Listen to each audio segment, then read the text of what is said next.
Remember me. Remember me. Remember me. Yo, welcome to the podcast. This is the Coach and Mo podcast. My man Millz here. That's the coach. I'm Mo. We here to talk about some interesting topics, even though they're all on my phone and my phone is recording. But so let's start at the top. But forget that. Introduce yourself. Who are you? Coach Millz, Anthony Millz, out of Brooklyn, New York. Yeah, that's about all I got. Nah, I coach college for about 13 years. 13 years. So Yeah. coach college under Coach James Hill Jr. So at Virginia State University. That's where like majority of my most recent college experiences come from. And of course played ball in New York, Brooklyn, New York, and high school, Boys and Girls High School, Meadowbrook High School. So, I have a little bit of experience here and there. Had a little famous AAU run. Okay. A little famous AAU run in Richmond. They had to shut that down to go to college. But yeah, that's pretty much the gist of the Coach Millz adventures. Okay. All right, cool, man. Well, Coach Millz, I mean, y'all kind of know me, so this is my guy right here. He's a fine brother of the Omega Psi Phi fraternity. I don't have mine on today. This is literally the first day I haven't worn mine in weeks. Like, that's the funny part. I wear mine every single day. I hold it down for you. I appreciate you. We can start with the We finals. definitely can start with the finals. Finals are very interesting. All right, give me your opening thoughts. Opening thoughts. I was a little starting from game one. Starting from game one to the end, right? My opening thoughts was I wasn't surprised Boston won the first one. I was not surprised because sometimes when you sit back for a period of time, that offense is so much about rhythm. Yeah. That I could see where the droughts could have happened in the first game. For the Warriors, isn't it? For the Warriors. Okay. For the Warriors. Okay. So Boston they did a 7-game series, not with the Bucks, right? Wasn't it 7? They went. Oh no, Miami. It was Miami. They just came off 7 with Miami. I think they went 6 with the Bucks, but they went 6 with the Bucks, 7 with Miami. Mm-hmm.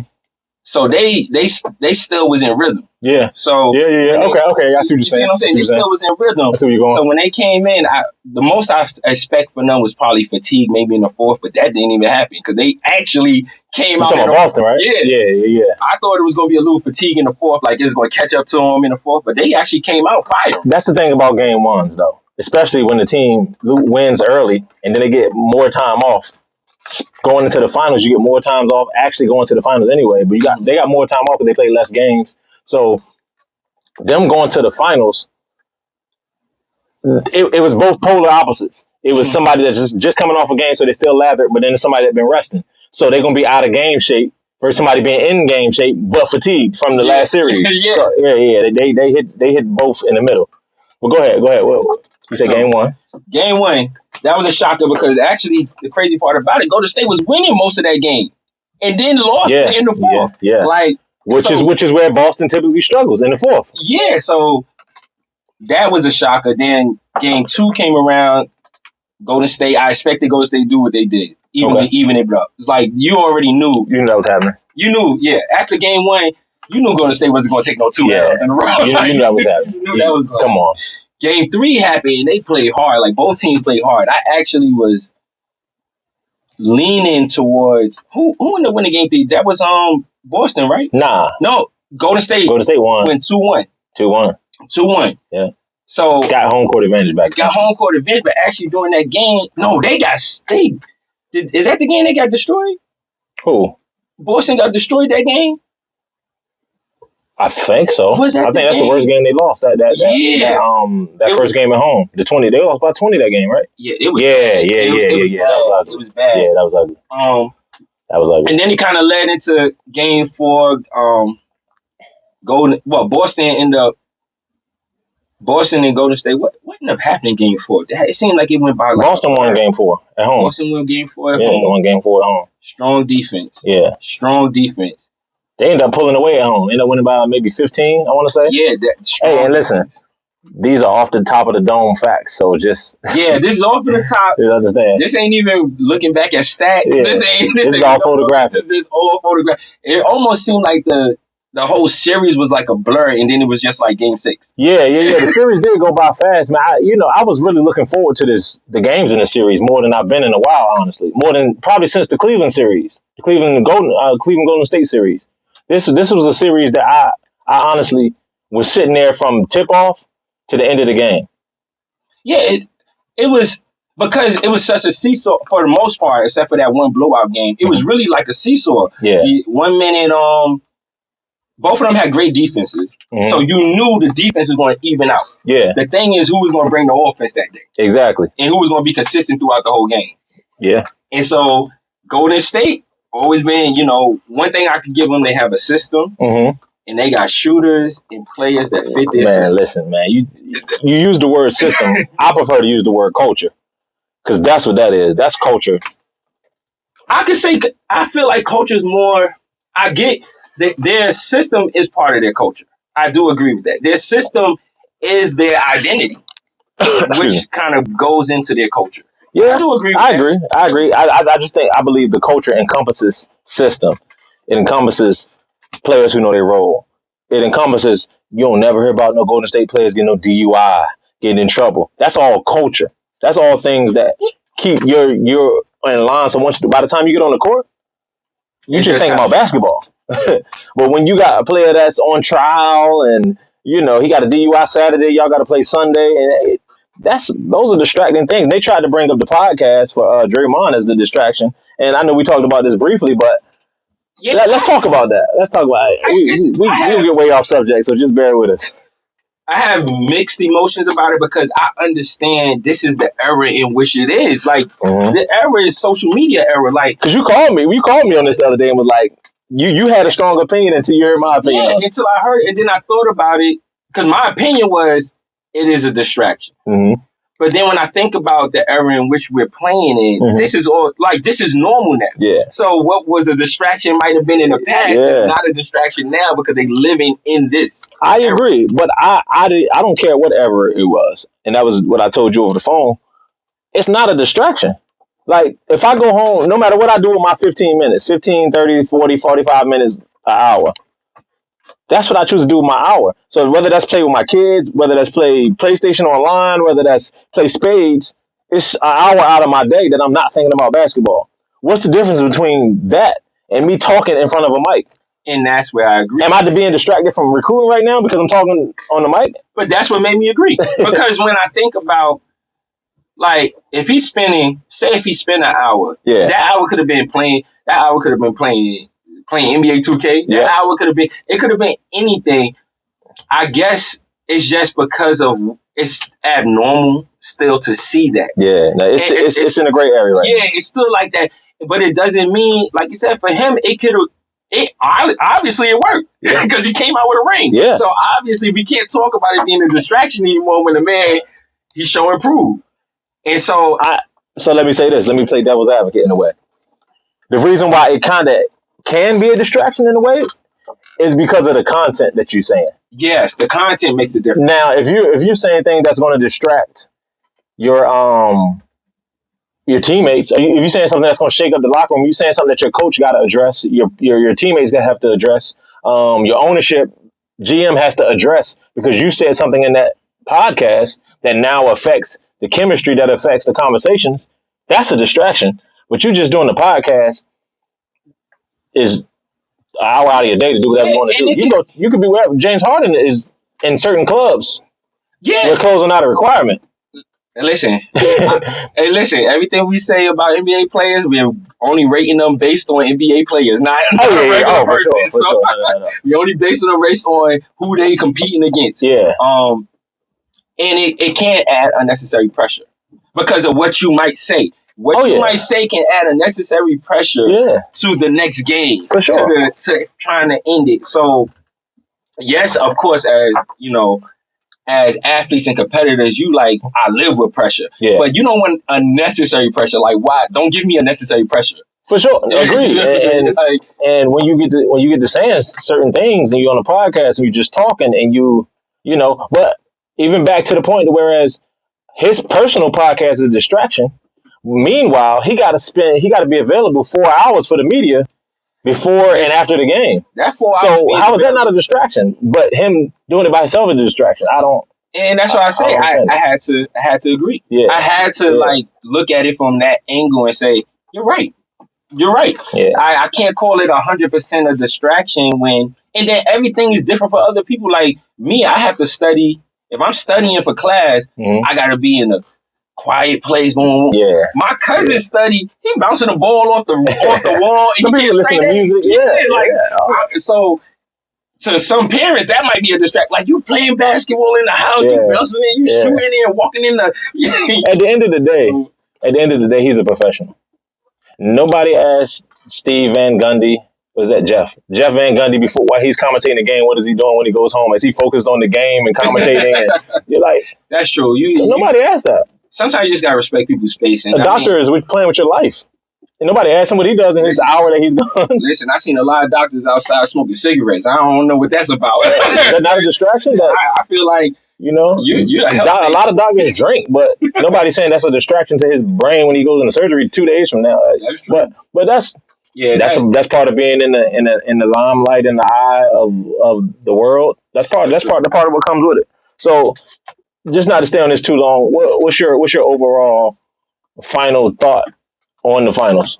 My overall final thought is that Golden State, I still feel they need. Well, they're getting back James Wiseman. So what I think is they won the championship, looking beyond just what happened. Right? They just won, so we know it's accomplished. So what can they do next to stay at that level? Because every year a team is trying. Team is getting better. A team is making a trade. A team is picking up a free agent. You know how it goes to try to compete against that. And obviously, as long as you got LeBron and you got Giannis and you got them players out there, they trying to get them rings. Yeah. So they want to try their best to compete against what just won. So in that situation, all I can say is that, James Wiseman coming back, that's going to be good because I think they need a center.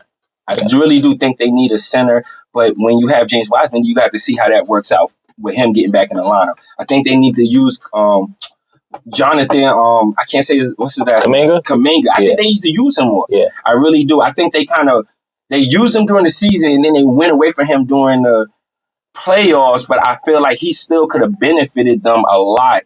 And I mean, luckily Andrew Wiggins stepped up. Luckily Andrew Wiggins held his own, stepped up, went and played up to his number one potential.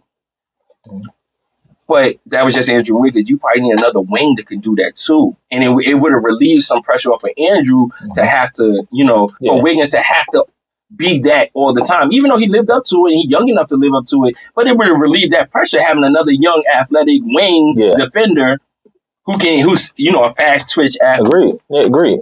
So I think in whole, they probably need to add on they probably just need to add more people into the rotation, which I think they're going to do. I think now that the experience is under them, that feeling is back, more than likely those players I'm talking about is going to be heavily added into the rotation. Okay, so what's your thoughts? My thoughts on the finals is experience won. I think Boston was the more talented team. I think they were the bigger, faster, stronger, more athletic team. I think shooting across the board, they were a better shooting team. Yeah. I think experience took over, honestly. With Tatum shrinking, and I say shrinking, and like you said, we're talking about NBA players shrink, NBA big stage superstar shrink. For his status of getting to the elevation of superstar, he shrunk. He averaged, I think, 22 a game for the series, which is not a shrink for most players. But when you get the label of superstar, that's a shrink. And I watched the last 5 minutes of the game, and I remember it distinctively. I remember watching Tatum exclusively. Just forget the rest of the game. They were down maybe 12 or 14. I watched Tatum. Mm-hmm. He went and stood in the corner maybe 3 or 4 straight possessions almost, and waited for the ball while Marcus Smart shot threes, while Jaylen Brown tried to make something happen. Like, that's a problem for me. And it's always going to be because as the superstar, you're down 10 with 3, 4, 5 minutes left. You can win. You in this day and age, definitely, because they shoot threes so rapidly. Exactly. And he's a great 3-point shooter. So for you to go stand in the corner And this game before, I want to say game before, or maybe the game before that, he only shot maybe 1 or 2 shots in the fourth quarter. There's no way I'm only shooting 1 or 2 shots. Maybe I'll make only 1 or 2. I'll never shoot only 1 or 2 if I'm the man. So then what would you say Boston needs to do? Because we already know Golden State is either going to reload, or not reload, they're going to add in. Mm-hmm. They're going to add in those players that didn't probably get as much playing time this first time around. Yeah. But what do Boston have to do? Because Boston technically got a young team, they got this far, and Jason Tatum is looked at as the leader. You want my honest opinion on that? What do you think they have to do? I don't think Boston has to do anything. I think they have to mature. That's all I think Boston needs to do is mature. Have Williams back healthy. Tatum learn and mature. Jaylen Brown, better shot selection. He hit him this playoff, so I can't be mad at him. He led him in fourth quarter points. That's the crazy part. Jaylen, I think he led him in all points period though. All points period. I want to say he averaged more than 22. I think for the series. But sure, I know in the fourth quarter he was definitely dependable. He was the only person. Him and White were the only 2 people shooting in the fourth quarter. Honest, just that's just off memory. I ain't looking at the stats. Hold on, you're kind of disrespecting my man Al Horford though. My man was gunning. You gotta respect. Hey, respect the OG. My man was gunning in the fourth quarter. He was definitely, especially in game 6. Game 6, he had 3 straight threes. Okay, yeah, I remember that. Okay, so just respect. But I'm just saying consistency and but I think the experience of Boston they should be a better team. They'll have a different focus starting the year. Next year, you see it all the time. When the team loses the finals, they come out more focused, or they trade somebody that's detrimental and they fall off. Oh my God. Those are the 2 things that happen. Boston's infamous for that. Yeah, didn't Miami do that after they lost to the Heat? No, I'm sorry, the Heat. They lost to the Lakers, and then who did they let go? Wait, hold on, to the Lakers? Yeah, when they in the championship 3 years ago. Oh, you ain't played the Lakers? The Bucks, yeah, in the championship. Oh, you know what? I'm zoning past that LeBron. Hey, no disrespect to LeBron. Yeah, come on, man. No, I know Giannis got him one. Come on, man. I totally forgot about that. Who did they let go of? That's what I was asking. But I know the Bucks got rid of Tucker, PJ Tucker. Yeah. No, Miami did too. Because remember, Miami had PJ Tucker. Miami had PJ Tucker that year? No, PJ Tucker was in Phoenix. PJ was in He went from Phoenix to the Bucks. The Bucks won with him. Let him go. And then he went to Miami. And they lost. He went to Miami. You're right. And you're right. So long as they don't do anything crazy with their roster, maybe they could add something. Maybe I don't know. I don't even know what they could add, though. Yeah, maybe they could add another scoring guard off the bench because White did good. Williams did well, but he kind of fell off. And what's the kid, number 11? Number 11. Oh, I know who you're talking about. I can see him, but I can't think of his name. Yeah. Whatever the case may be, but we understand this too long. But yeah, that's my analysis. I think Boston should keep everybody. Maybe you get a younger forward to play those Horford minutes, which I think they have in Williams. But see, Williams don't do the only thing with Williams. He don't shoot like Horford. He don't. His offensive game is he defensive great. Mm-hmm. Putbacks, around the rim, he is obviously that dude. But when it goes beyond that, what Horford brings is, first of all, Horford IQ with passing, his IQ with taking good shots, great shots. Yeah, that's what I say. Like, they got to find somebody to play those Horford minutes, though. Yeah. Like, if Williams can step up and do it, which I think he possibly can, we'll see. It's yet to be seen. But yeah, that's the finals. But transition. Anthony Davis. That was a topic of discussion last week. We're gonna get on this. We'll get off this quick because we got some more stuff to get to in our time. So, Anthony Davis, what's your thoughts? First of all, Anthony Davis. Wow. I'm talking about the comment in particular. But you can dive deeper into Anthony Davis. The crazy thing is the comment. Some things just don't need to be said. Like that's really all I can say, because he really might be sticking to the same regimen he always have. He might be this might be the situation where this is the where he's been released to, I guess, to shoot the ball or whatever his regimen is, it might really fit in his timeline. But the problem is you saying that and looking at how things have been for the last 2 years with you is not a good look. Like some things just don't. I think that comment needs to be kept to itself because in reality, everything could be no different than what it has always been for him to even reach the level he is, right? Yeah. But you saying that off of those, two bad, I ain't gonna say 2 unhealthy seasons. Yeah. Does not look good. It just don't look good. The optics. So I'll say this about it. I played pro, man, and playing college, and the season can, it's a lot of wear and tear, man. And I'm sure it's more weird because I remember going from college playing 30, let's say 30 games to going in pro and playing 44. That played on your body differently. That 15 games, that's regular season plus playoffs. We 3 games in the first round, 5 games in the second round, we made it to the semis. That's wear and tear on your body, So I get it. The break you have to take. You have to take a break. I mean, just mentally from film and watching so much basketball, it's exhausting. But you didn't play the whole year. So that's why the comment is just the craziest because it's just not. And if you're trying to get 100% from the injury, say that. Let us know that. Like I just took a break. I want to get my mind and my body 100% back into place. Or just not say it. Or maybe he was just lifting weights the whole time and getting his body in shape before he gets to the basketball court. Who recorded him? And who put that? He was on like a podcast or something. I think he was on a podcast or some kind of interview. See, but I'm saying all that to say this. I get the break mentally, physically. Maybe he wanted to get back to 100%. But and to be all honest with you, I didn't hear the whole interview. So maybe he did explain more in the detail. That soundbite just sounds bad coming off somebody that is repeatedly injured, didn't play most of the year last year, and his last 2 years have been underperforming. That's my opinion on why he shouldn't have said it. But I also say this: April, May, June. That's a nice amount of time to not touch a basketball. I couldn't even, when I was playing in my prime, I couldn't even go 2 weeks without touching the basketball. So he said this when? And he had 100 M's up too, but still. He said this when? He said he hadn't touched the basketball since April 5th, I want to say. April 5th. Since April 5th? That's almost like, that's about a month.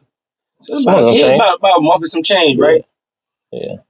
And who knows when the interview was shot? So it could have been only a month. Yeah, and the crazy thing, it could be just a month. It could have been, he could have been working out prior to that, and this was like his 30 days of relaxing. It's so much context to it that you don't know. That's why that's why I didn't want to stay on it long, man. I felt like it was one of those subjects that there's so many details that you can play, but I wanted to speak on it just off the simple fact that you still shouldn't have said it. You just want to hear different opinions on it because, and especially I want to get in depth on it because looking from the outside in, it sounds crazy. I get it. But if you've been in the industry of playing, coaching, or no professionals, you know that we all have a process. Now, seeing as how injured he's been, maybe he needs a different process. Maybe you just need to stay at LeBron house because they're like one is Mr. Glass and one is what's the other guy in the movie? Iron Man out this joint or something like that. Iron Man and Mr. Glass, but no. It was remember the movie? I don't even forget it. But Samuel L. Jackson was Mr. Glass and Bruce Willis was Unbreakable, something like that. Oh, Unbreakable. Yeah, something like that. But whatever. So then, what would be the flow off of that? What should be the Lakers' move? What should be because the Lakers has got so much going on, and LeBron's talking about I'm not signing here long term. So we knew that though. LeBron, come on. But LeBron hasn't signed a long term contract since his first or second contract. That's not even news. But this last contract was probably his most 2 years. All his contracts been 2 years. All his contracts been 2 years. No, I think this one was actually 4. Maybe it was 4. So that's what I'm saying. So now he's saying he's not. So what should the Lakers organization do, knowing that LeBron is probably, once LeBron put it out there, he's either 1 foot in or 1 foot out of here. Like I think they should put together the team to try to win another championship before LeBron retires. Because once he retires or leaves, it's going to be another long road to getting back to a championship. Unless you gonna have it's gonna take you 2 years at least to even compete again, because you dismantled the roster for LeBron, which you should, and who wouldn't. But then you got a championship out the deal, so you did exactly what you came for. So you take it on the chin. You figure it out from there.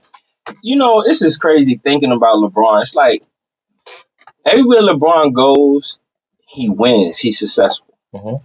But also everywhere LeBron goes, it seems like there's always a problem with the roster. You ever notice that? Like everywhere he goes, he's successful, but there's always a issue with the roster. What do you mean? What do you mean an issue with the roster? Like, I think there's always an issue with having the right amount of talent around him consistently. Like, so he has Kyrie, he has Kevin Love, and then the supporting cast is after that. It's just not good. It just seemed like you ran against Golden State and it wasn't good enough consistently. Hold on.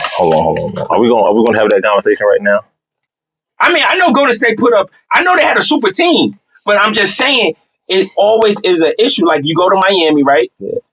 Good at first. Yeah. Then everybody start dropping off, and it's just like then. They went to 4 straight finals, brother. No, I'm talking about, like I said, good at first, but then when it came down to the Dwayne Wade started, his injury. Dwayne Wade put in some time, so his body started catching up. Yeah, for sure.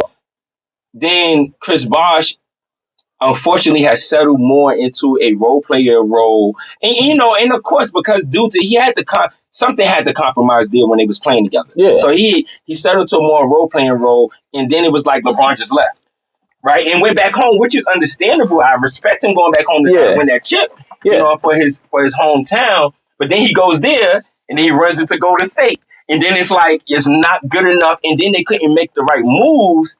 They couldn't make no good moves to actually match up with Golden State all the way around the board. Like, it was good enough. I totally feel differently than you on that. So then, so what happened? So was it just Golden State system was just better then? So you saying the players matched up, but Golden State system was just better?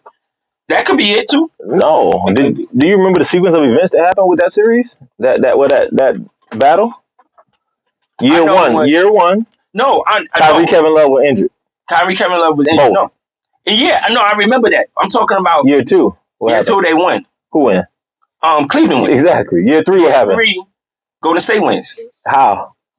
That's on KD. That's what I'm saying. But But it ain't the LeBron dismantling of the roster. No, I'm not saying people have to adjust to LeBron. No, I'm not saying LeBron dismantling of the roster. I'm saying everywhere he goes, there is a roster issue. Like, they cannot make moves. Like, what do you mean? They make all the moves in the world when LeBron comes. Every time LeBron comes, there's a big move. So LeBron goes. Hold on, Chris Bosh, him in Miami. No, you're talking about the initial. I'm saying to answer the answer back. So they beat Golden State, wins the first one. Mm-hmm.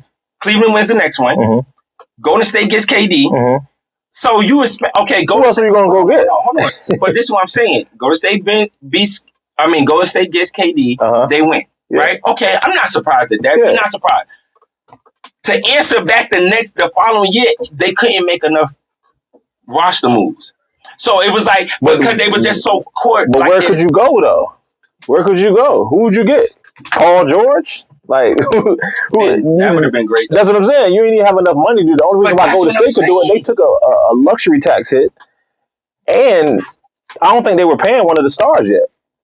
One of the 3, I don't think they were paying them top dollar yet. So they was able, or somebody took a pay cut, Draymond or somebody, but that's what I'm saying is that it seems like they can never. It's like they get into a point where they can be successful, but then like you said, you always got to keep improving the next year. Yeah, it's hard for the teams that LeBron to go to improve the following year after success. It's like it seems like it's always that struggle because it's like they get locked into these contracts. Yeah, and it's like the movement.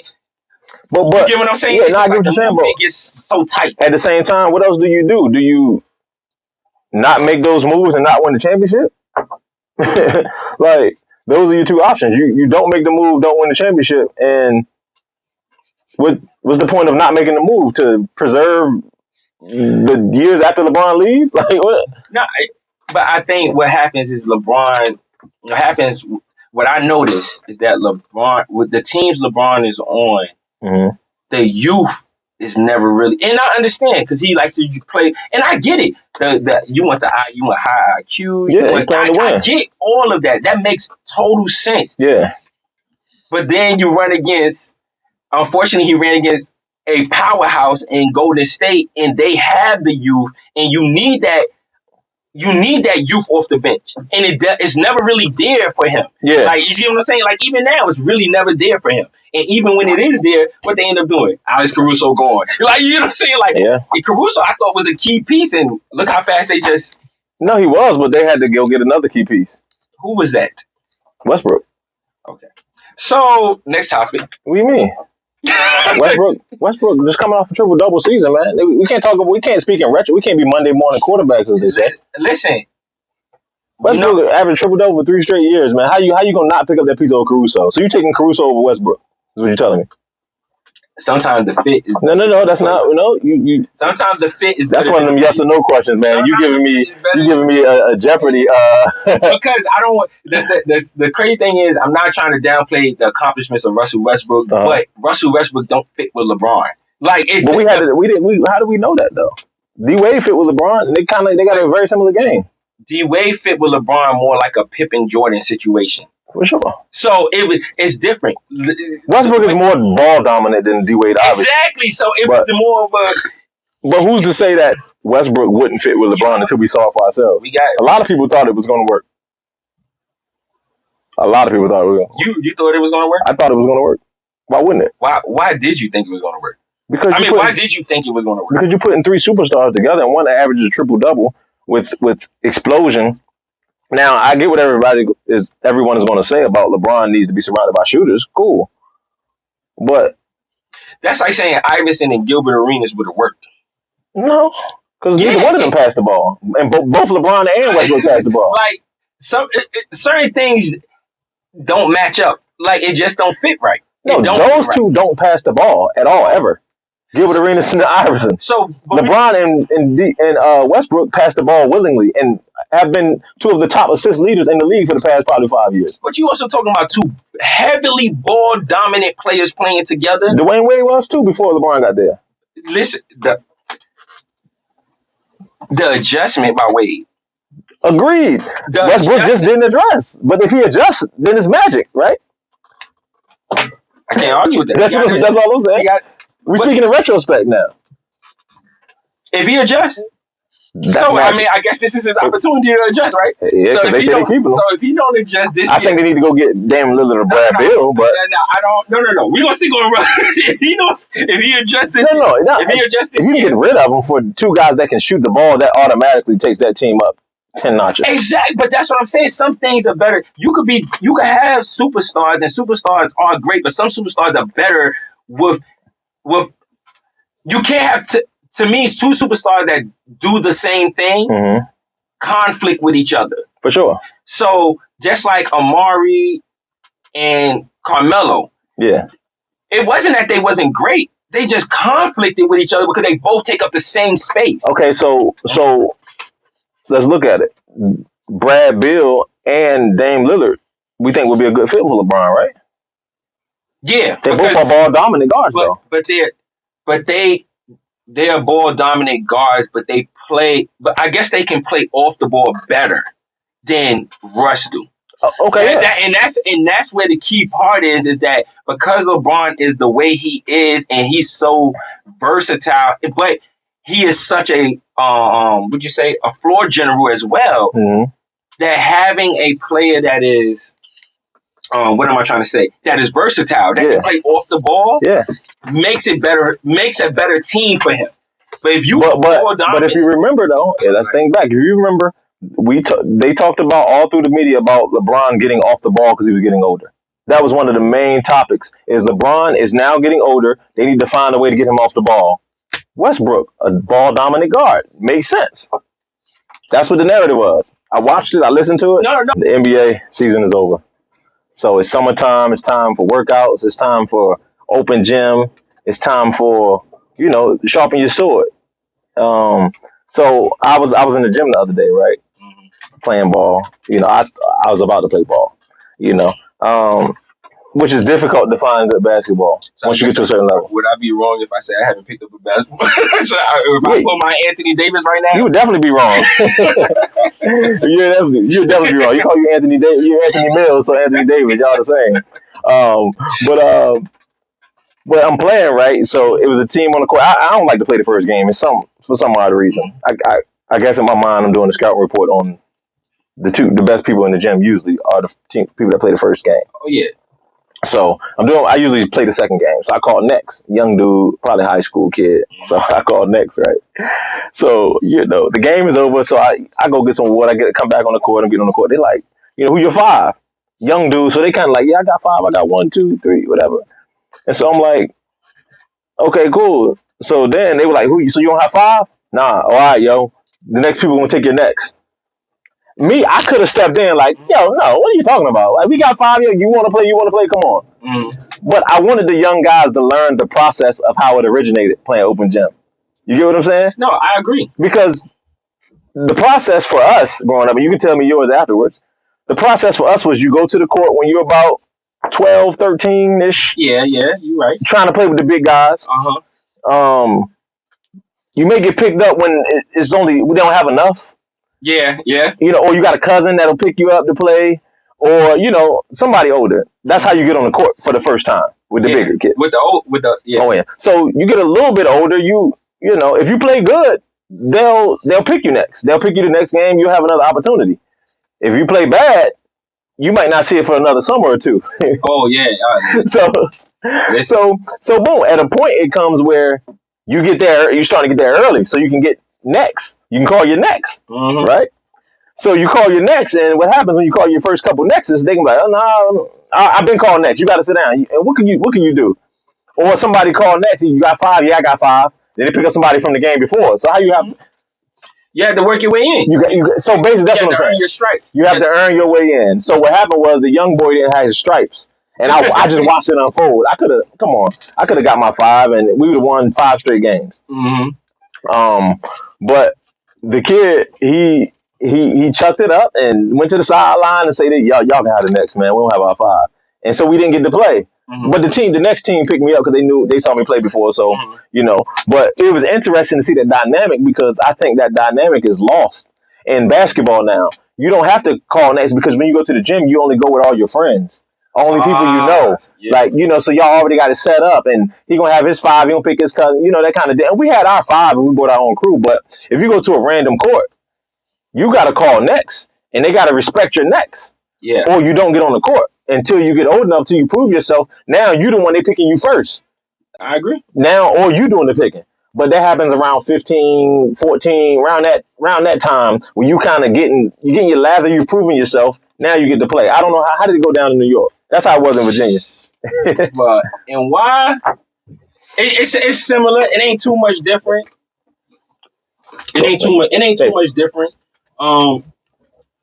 What ends up happening and then why is that I remember going to the annex. That was our main joint in the neighborhood, right?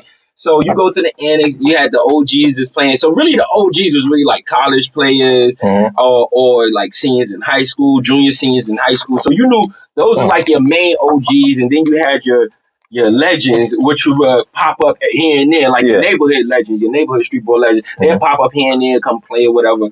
So if you're a young head, because I was a young head that had to work, I had to earn those stripes. Yeah. Because I wasn't listen, I started football first, so it was a long. So you got the football body, man. You back at football. So I had to learn from the beginning. Yeah. So I didn't get picked at all, man. So what you had to do is you be on the sideline, you come in, you say you got next. You really had next with your boys. Because you ain't had next on that main court. So no matter what. Oh, I forgot about the B court. You got to start on the B court. Yeah, you start on the B court. Yeah. You work your way up from the B court onto the main court. And you had to earn, like you said, you had to earn your stripes. Like you was not getting on that. You wasn't getting up there with them fit. Well, we'll say, like you said, almost, for us, it was like 16 and up. But shoot, you had some 12-year-olds that was. There was a couple. They earned their stripes. They earned it. Their 12-year-old earned the stripe over a 15-year-old. For sure. Like literally was yo, he playing. But then when you got on the court, you couldn't shoot. You had to just pass the rock. That's part of the process. If you shoot, you better make it. You better make it. Be a good shot. That'll be your last shot. So, but yeah, I just don't think the youngins go through that process. Go ahead, my bad. That's pretty much what it was. It's the same. I think it's the same in one era or in our era. Mm-hmm. I think it was the same across the board, no matter what state you went in. Okay. I think it was the same for the most part. It all had this little, of course, when you go south, it's a little bit more cohesive, so they know each other a little bit more. Mm-hmm. But in New York, because it's so big, you go to, you could be next. You could get your next in your hood, but you can't get your next in the next hood. So, and that's the thing about me. I traveled a lot. Like I didn't stick to my neighborhood in basketball. Like even when I was younger in 757, before I moved to the DC area. I wouldn't just play basketball in my home court, in my neighborhood. Me and my sister, we would walk 2 miles up the street to the other court. So we it might be 4 or 5 courts. We would, if somebody ain't at this court, we'd walk a mile. Ain't nobody there. We'd walk a mile to another court. Sure, we have like no different. We have about, because we in blocks, so we got the blocks, so we count them by blocks, bro. Man, we could walk the whole city of Brooklyn and play like 7 games that day on different courts. Yep. We'd be like, all right, we done played enough here. Yeah. That's what we used to do. Stop by the corner store, get you something to drink, and call it a day. That's when food used to be cheap, man. That's when we used to eat cheap food. That ain't when it was cheap. We used to eat the cheap food. We used to get the big 3-liter, whatever, Kool-Aid. I don't even know what was in it, the juice. All corn syrup. Corn syrup and water. Corn syrup and water.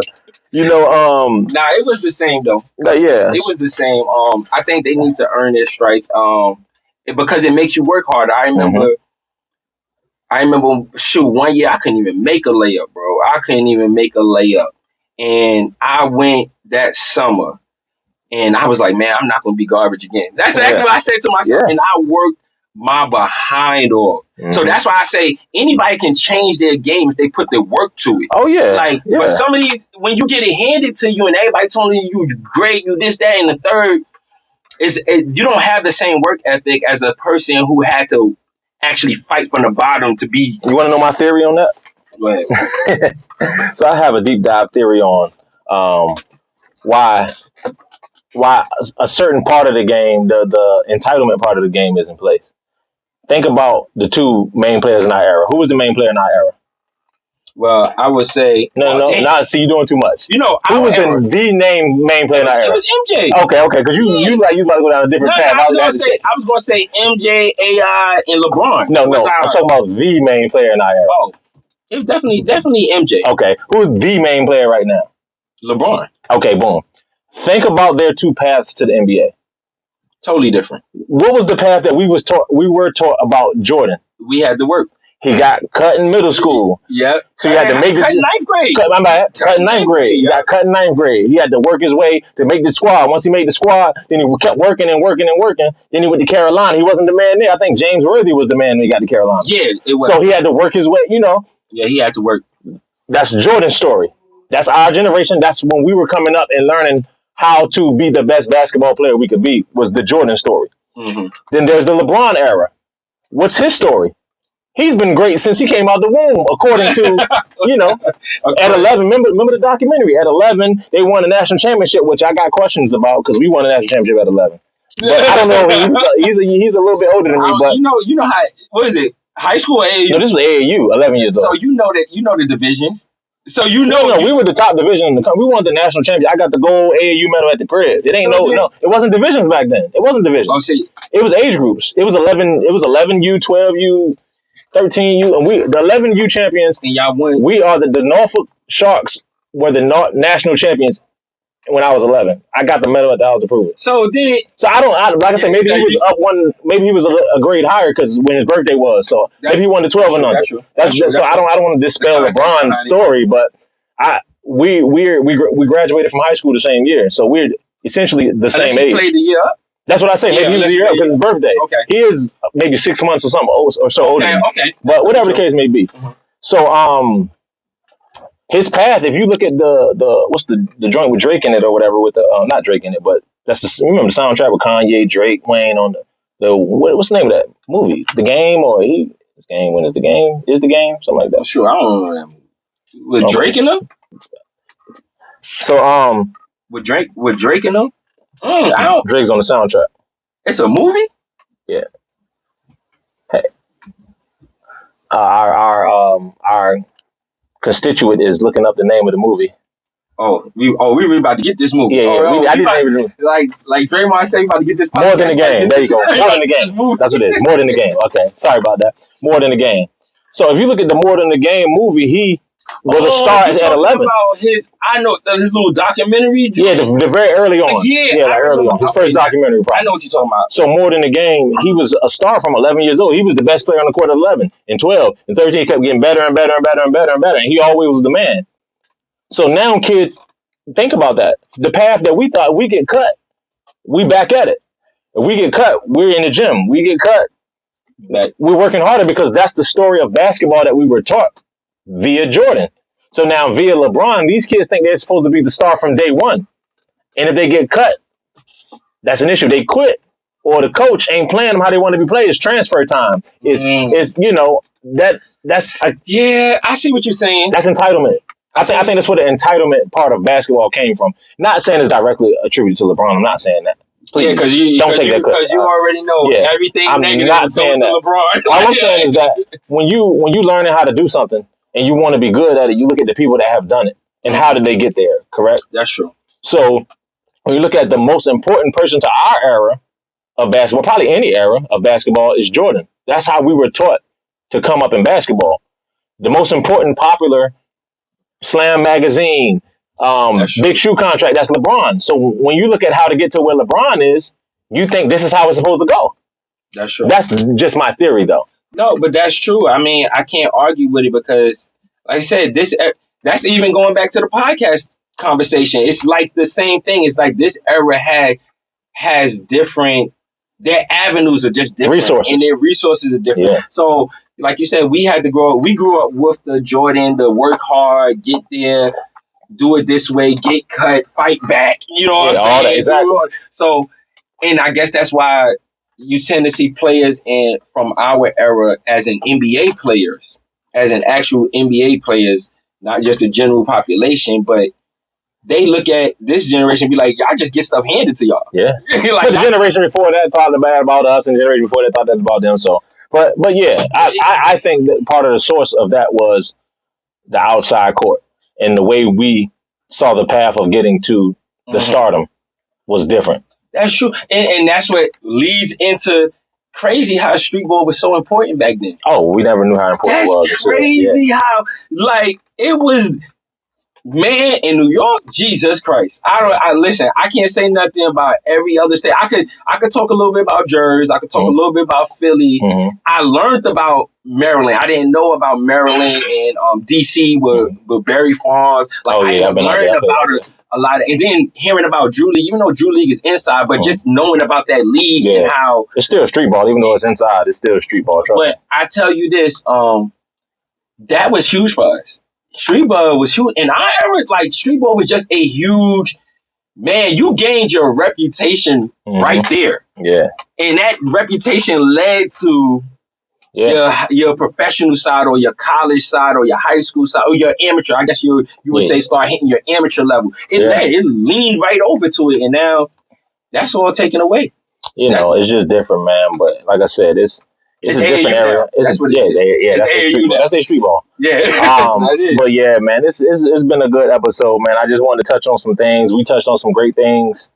That we just want to talk about. This is the first of many, man. I appreciate you. I'm glad we finally got to do this after I don't know how long. Jesus. But we finally got it done, man. There's gonna be many more. We're gonna build on this. And I just want to thank our sponsors, I Am Greater Than, the brand, the movement, the mantra.